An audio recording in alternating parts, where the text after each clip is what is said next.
Lo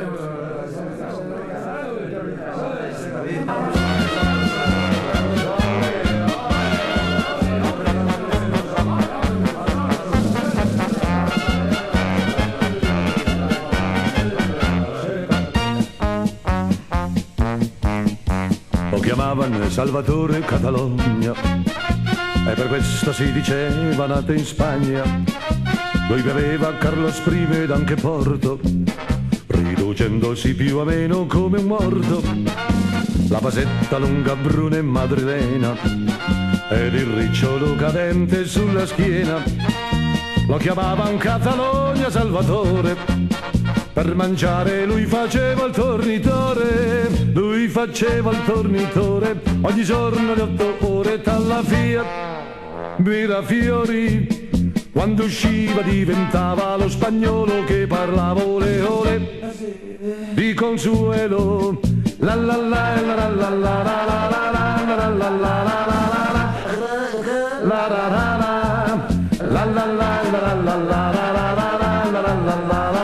la. La notte lì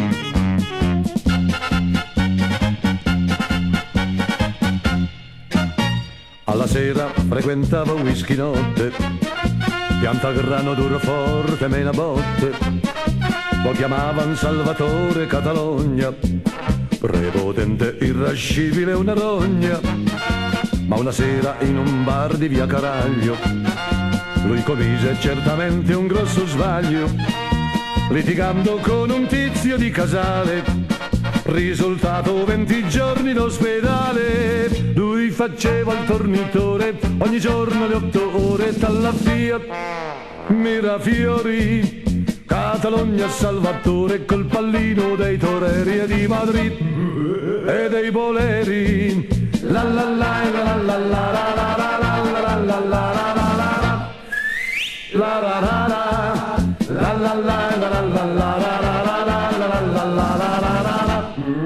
La notte lì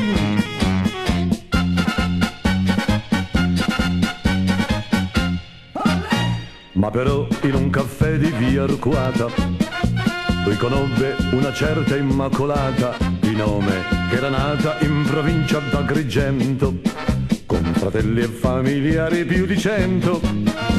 Fu così che si trovò perseguitato fino al giorno in cui purtroppo si è sposato, obbligato da lupare da coltelli. Lo spagnolo così chiude i tempi belli. Or non dice son spagnolo, non si chiama più Manolo. Ora fa straordinari, s'è tagliato le basette e lavora come un matto notte e dì a Mirafiori. La la la la la la la la la la la la. S'è tagliato le basette e lavora come un matto le ole. La notte e il dì faccia la boia come la palla che chiama da te, ma la